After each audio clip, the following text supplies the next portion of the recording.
رسول محترم صلی اللہ تعالیٰ علیہ وسلم کا ایک مختصر سا عرصہ جو ہمارے درمیان رہا ہے پوری کائنات میں تیزی سے آج سنا کر کے آپ کے سامنے سے بارگاہ مصطفیٰ میں التجا بھی کروں گا۔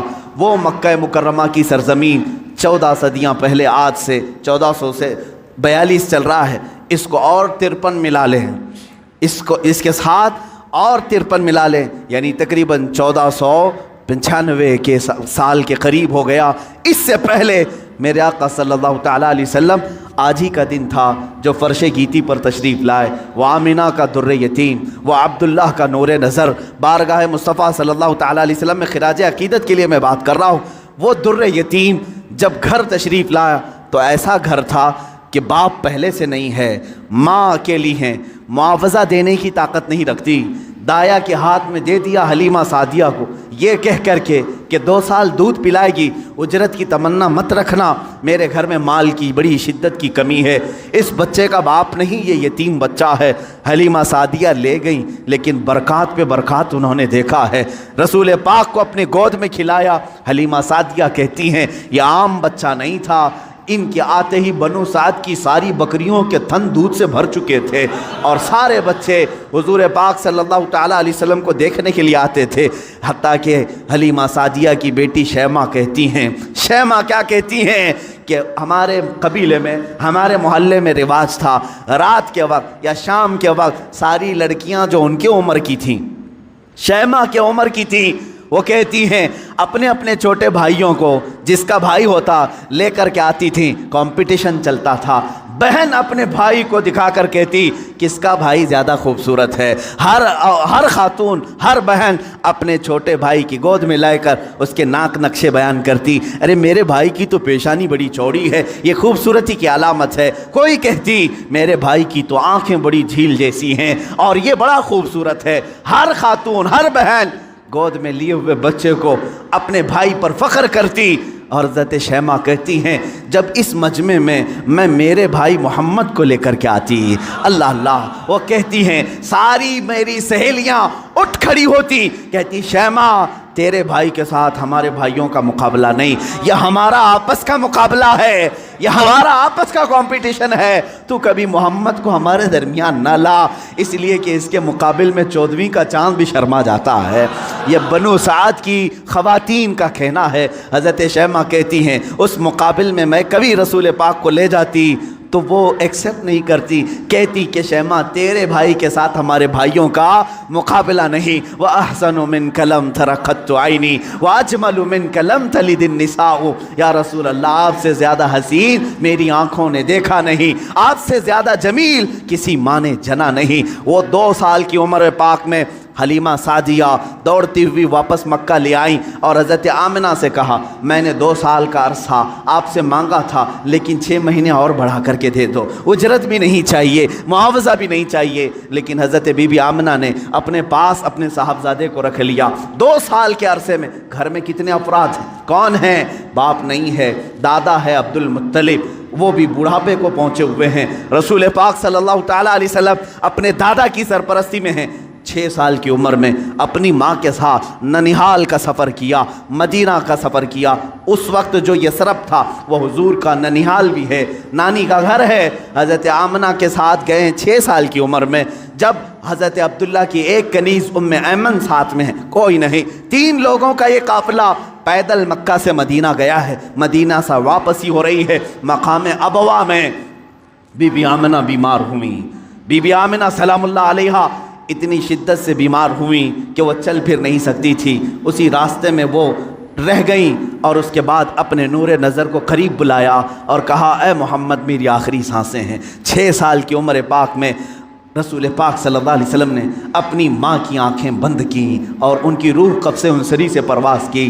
وہ 6 سال کی عمر میں اپنی مقدس ماں کا جسم مبارکہ اٹھاتے ہیں، قبر میں دفن بھی کرتے ہیں، اور اپنے والد کی کنیز کے ساتھ واپس مکہ آتے ہیں۔ اب کون تھا اس محمد عربی کے ساتھ؟ نہ باپ ہے نہ ماں ہے، وہ در یتیم پوری کائنات کے یتیموں کا آقا بنا ہے، پورے یتیموں کا ماوا و ملجا بنا ہے، لیکن اللہ نے اسے در یتیم پیدا کیا۔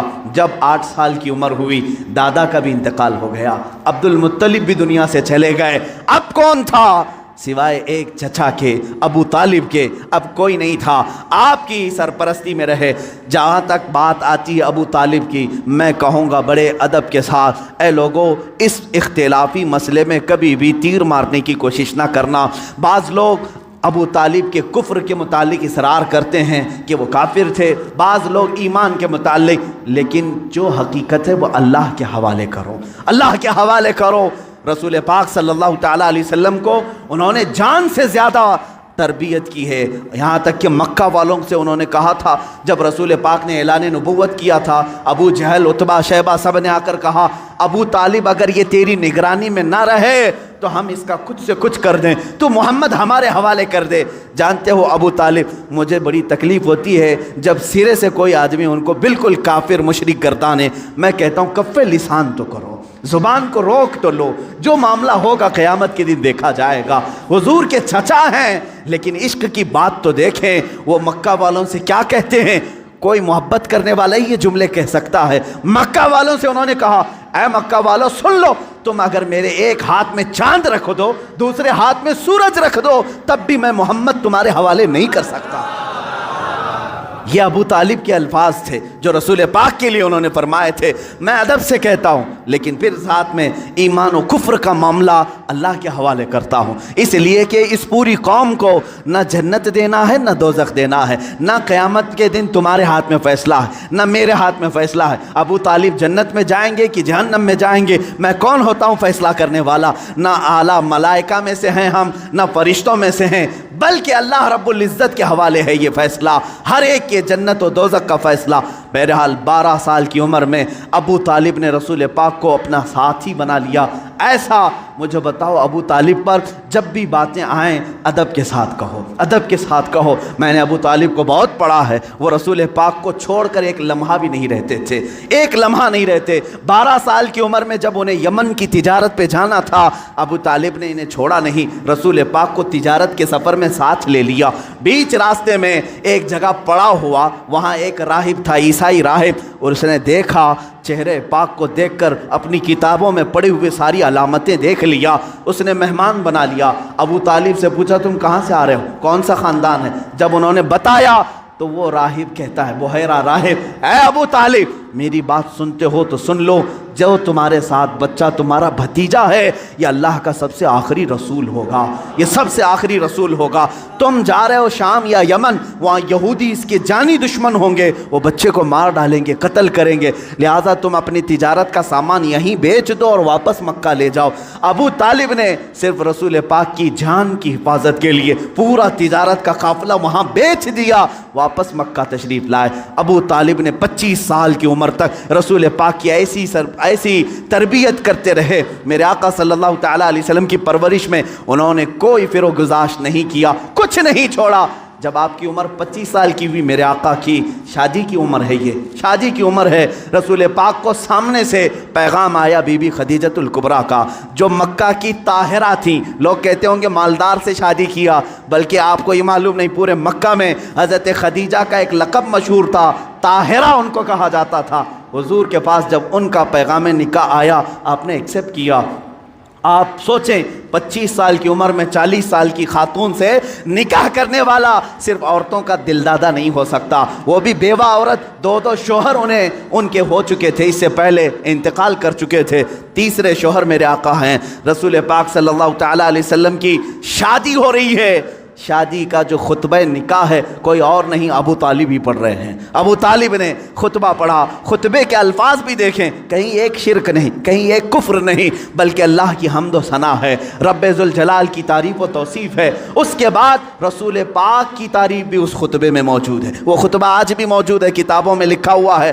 ابو طالب نے جو رسول پاک کے نکاح میں خطبہ پڑھا تھا، کوئی اور نہیں پڑھا، چچا نے خطبہ پڑھا، اور اس کے بعد محمد صلی اللہ تعالیٰ علیہ وسلم کا نام لیتے ہوئے پھر سارے مجمع میں کہا یہ میرا عزیز از جان بھتیجا محمد ہے، اس سے زیادہ شریف پورے مکہ میں تم لا نہیں سکو گے، اس سے زیادہ حسین تم پورے عرب میں لا نہیں سکو گے۔ اس کے بعد کہا محمد کا جو مہر طے پاتا ہے وہ ابو طالب کے مال سے جائے گا۔ خدیجۃ الکبریٰ کو جو مہر دیا گیا رسول پاک کا وہ بھی ابو طالب کے مال سے دیا گیا ہے، رسول پاک کے اس چچا کے مال سے۔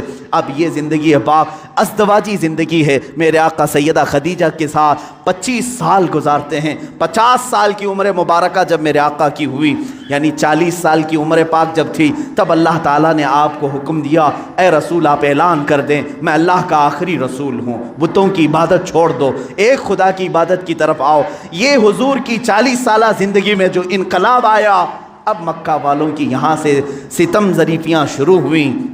میرے آقا نے سب کو جمع کیا مکہ کے ایک سرزمین پر، میدان میں پوچھا میرے بارے میں تمہارا کیا خیال؟ سبوں نے کہا تم آج تک کبھی جھوٹ نہیں بولے اور کبھی کسی کی امانت میں خیانت نہیں کی۔ حضور نے فرمایا اے مکہ والو، اگر میں یہ کہہ دوں ان پہاڑوں کے پیچھے ایک فوج چھپی ہے جو تم پر حملہ کرنا چاہتی ہے، کیا میری اس بات پر یقین کرو گے؟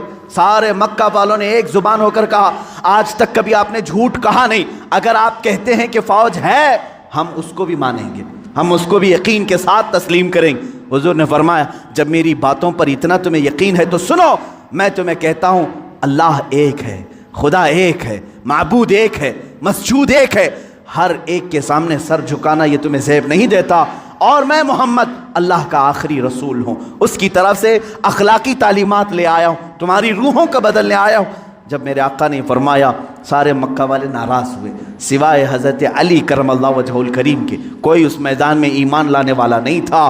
حضور پاک صلی اللہ علیہ وسلم کی دعوت کی ابتدا صرف 2 لوگوں سے شروع ہوئی، ایک حضرت علی سے، دوسرے حضرت خدیجہ سے۔ کبھی نا امید مت ہو، اپنی دعوت اثر کتنا رکھتی ہے یہ اللہ کے اوپر چھوڑو، بولنا سیکھو، آج نہ صحیح کل مولا تعالیٰ تمہاری اس دی ہوئی دعوت کو پائے تکمیل تک ضرور پہنچائے گا۔ 2 لوگوں سے دعوت شروع ہوئی، ایک علی سے ایک خدیجہ سے، لیکن وہ دعوت آج کہاں کو پہنچی ہے؟ آج تقریباً پوری دنیا میں 2.25 ارب لوگ 180 کروڑ کی تعداد میں مسلمان جی رہے ہیں۔ وہ 2 لوگوں سے شروع ہونے والی دعوت 200 کروڑ کو پہنچ چکی ہے، لیکن ایسا سیل رواں ہے کہ تھمنے کا نام نہیں لیتا۔ وہ دعوت رسول اللہ کی جو مکہ کی ان چوٹیوں سے نکلی تھی، فاران کے ان پہاڑیوں سے نکلی تھی، آج تک زندہ ہے، اور صبح قیامت تک یہ دعوت زندہ ہی رہے گی۔ آج میں آپ کو بتاؤں مختصر سی بات،